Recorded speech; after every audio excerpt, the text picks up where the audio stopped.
Section 8 of Frankenstein by Mary Shelley. Volume 1, Chapter 3. From this day, natural philosophy, and particularly chemistry, in the most comprehensive sense of the term, became nearly my sole occupation.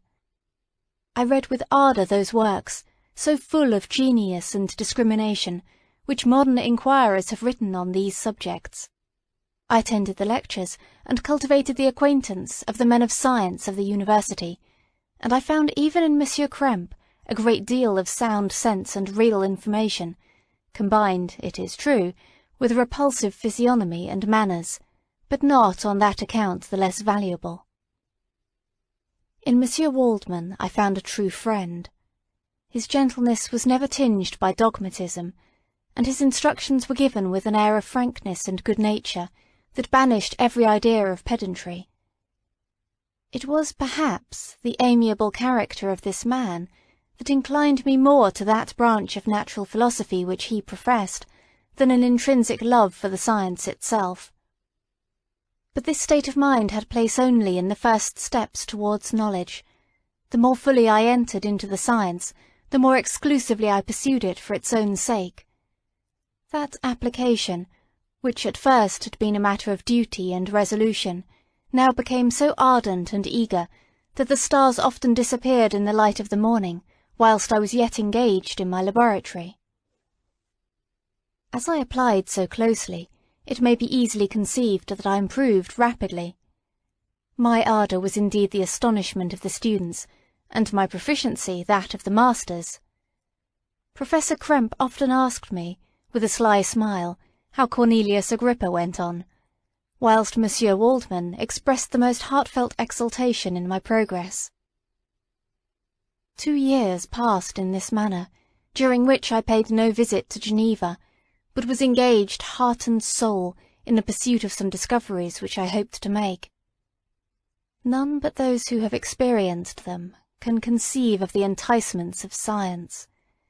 In other studies you go as far as others have gone before you, and there is nothing more to know. But in a scientific pursuit there is continual food for discovery and wonder. A mind of moderate capacity, which closely pursues one study, must infallibly arrive at great proficiency in that study, and I, who continually sought the attainment of one object of pursuit, and was solely wrapped up in this, improved so rapidly that, at the end of 2 years, I made some discoveries in the improvement of some chemical instruments, which procured me great esteem and admiration at the university. When I had arrived at this point, and had become as well acquainted with the theory and practice of natural philosophy as depended on the lessons of any of the professors at Ingolstadt, my residence there being no longer conducive to my improvements, I thought of returning to my friends and my native town, when an incident happened that protracted my stay. One of the phenomena which had peculiarly attracted my attention was the structure of the human frame, and indeed any animal endued with life. Whence, I often asked myself, did the principle of life proceed? It was a bold question, and one which has ever been considered as a mystery. Yet with how many things are we on the brink of becoming acquainted, if cowardice or carelessness did not restrain our inquiries. I revolved these circumstances in my mind, and determined thenceforth to apply myself more particularly to those branches of natural philosophy which relate to physiology. Unless I had been animated by an almost supernatural enthusiasm, my application to this study would have been irksome and almost intolerable. To examine the causes of life, we must first have recourse to death. I became acquainted with the science of anatomy, but this was not sufficient. I must also observe the natural decay and corruption of the human body. In my education, my father had taken the greatest precautions that my mind should be impressed with no supernatural horrors. I do not ever remember to have trembled at a tale of superstition, or to have feared the apparition of a spirit.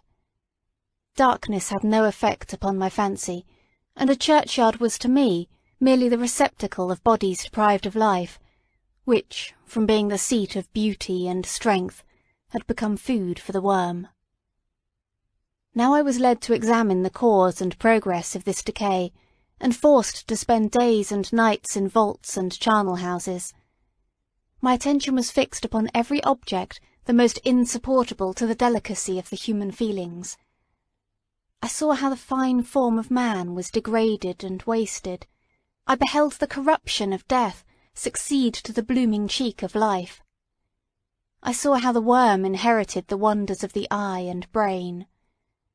I paused, examining and analysing all the minutiae of causation, as exemplified in the change from life to death, and death to life, until from the midst of this darkness a sudden light broke in upon me, a light so brilliant and wondrous, yet so simple, that while I became dizzy with the immensity of the prospect which it illustrated, I was surprised that among so many men of genius who had directed their inquiries towards the same science, that I alone should be reserved to discover so astonishing a secret. Remember, I am not recording the vision of a madman. The sun does not more certainly shine in the heavens than that which I now affirm is true. Some miracle might have produced it, yet the stages of the discovery were distinct and probable. After days and nights of incredible labour and fatigue, I succeeded in discovering the cause of generation and life. Nay, more, I became myself capable of bestowing animation upon lifeless matter. The astonishment which I had at first experienced on this discovery soon gave way to delight and rapture. After so much time spent in painful labour, to arrive at once at the summit of my desires was the most gratifying consummation of my toils. But this discovery was so great and overwhelming that all the steps by which I had been progressively led to it were obliterated, and I beheld only the result. What had been the study and desire of the wisest men since the creation of the world was now within my grasp. Not that, like a magic scene, it all opened upon me at once. The information I had obtained was of a nature rather to direct my endeavours so soon as I should point them towards the object of my search, than to exhibit that object already accomplished. I was like the Arabian who had been buried with the dead, and found a passage to life aided only by one glimmering, and seemingly ineffectual, light. I see by your eagerness, and the wonder and hope which your eyes express, my friend, that you expect to be informed of the secret with which I am acquainted. That cannot be. Listen patiently until the end of my story, and you will easily perceive why I am reserved upon that subject.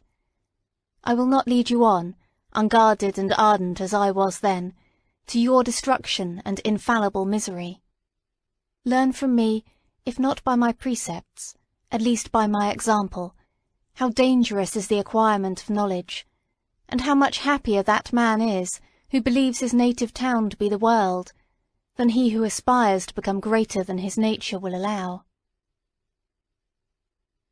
When I found so astonishing a power placed within my hands, I hesitated a long time concerning the manner in which I should employ it. Although I possessed the capacity of bestowing animation, yet to prepare a frame for the reception of it, with all its intricacies of fibres, muscles, and veins, still remained a work of inconceivable difficulty and labour. I doubted at first whether I should attempt the creation of a being like myself, or one of simpler organisation, but my imagination was too exalted by my first success to permit me to doubt of my ability to give life to an animal as complex and wonderful as man. The materials at present within my command hardly appeared adequate to so arduous an undertaking, but I doubted not that I should ultimately succeed. I prepared myself for a multitude of reverses. My operations might be incessantly baffled, and at last my work be imperfect. Yet, when I considered the improvement which every day takes place in science and mechanics, I was encouraged to hope my present attempts would at least lay the foundations of future success. Nor could I consider the magnitude and complexity of my plan as any argument of its impracticability. It was with these feelings that I began the creation of a human being. As the minuteness of the parts formed a great hindrance to my speed, I resolved, contrary to my first intention, to make the being of a gigantic stature, that is to say, about 8 feet in height, and proportionably large. Having formed this determination, and having spent some months in successfully collecting and arranging my materials, I began. No one can conceive the variety of feelings which bore me onwards, like a hurricane, in the first enthusiasm of success. Life and death appeared to me ideal bounds, which I should first break through, and pour a torrent of light into our dark world. A new species would bless me as its creator and source. Many happy and excellent natures would owe their being to me. No father could claim the gratitude of his child so completely as I should deserve theirs. Pursuing these reflections, I thought that if I could bestow animation upon lifeless matter, I might, in process of time, although I now found it impossible, renew life where death had apparently devoted the body to corruption. These thoughts supported my spirits, while I pursued my undertaking with unremitting ardour. My cheek had grown pale with study, and my person had become emaciated with confinement. Sometimes, on the very brink of certainty, I failed. Yet still I clung to the hope which the next day or the next hour might realize. One secret which I alone possessed was the hope to which I had dedicated myself, and the moon gazed on my midnight labours, while, with unrelaxed and breathless eagerness, I pursued nature to her hiding-places. Who shall conceive the horrors of my secret toil, as I dabbled among the unhallowed damps of the grave, or tortured the living animal to animate the lifeless clay? My limbs now tremble, and my eyes swim with the remembrance. But then a resistless and almost frantic impulse urged me forward. I seemed to have lost all soul or sensation, but for this one pursuit. It was indeed but a passing trance, that only made me feel with renewed acuteness so soon as, the unnatural stimulus ceasing to operate, I had returned to my old habits. I collected bones from charnel houses, and disturbed, with profane fingers, the tremendous secrets of the human frame. In a solitary chamber, or rather cell, at the top of the house, and separated from all the other apartments by a gallery and staircase, I kept my workshop of filthy creation. My eyeballs were starting from their sockets in attending to the details of my employment. The dissecting room and the slaughter-house furnished many of my materials, and often did my human nature turn with loathing from my occupation, whilst, still urged on by an eagerness which perpetually increased, I brought my work near a conclusion. The summer months passed while I was thus engaged, heart and soul, in one pursuit. It was a most beautiful season. Never did the fields bestow a more plentiful harvest, or the vines yield a more luxuriant vintage. But my eyes were insensible to the charms of nature. And the same feelings which made me neglect the scenes around me caused me also to forget those friends who were so many miles absent, and whom I had not seen for so long a time. I knew my silence disquieted them, and I well remembered the words of my father. I know that while you are pleased with yourself, you will think of us with affection, and we shall hear regularly from you. You must pardon me if I regard any interruption in your correspondence as a proof that your other duties are equally neglected. I knew well, therefore, what would be my father's feelings, but I could not tear my thoughts from my employment, loathsome in itself, but which had taken an irresistible hold of my imagination. I wished, as it were, to procrastinate all that related to my feelings of affection, until the great object, which swallowed up every habit of my nature, should be completed.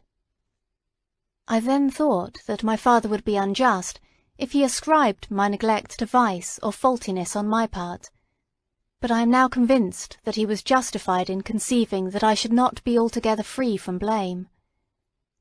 A human being in perfection ought always to preserve a calm and peaceful mind, and never to allow passion or a transitory desire to disturb his tranquillity. I do not think that the pursuit of knowledge is an exception to this rule.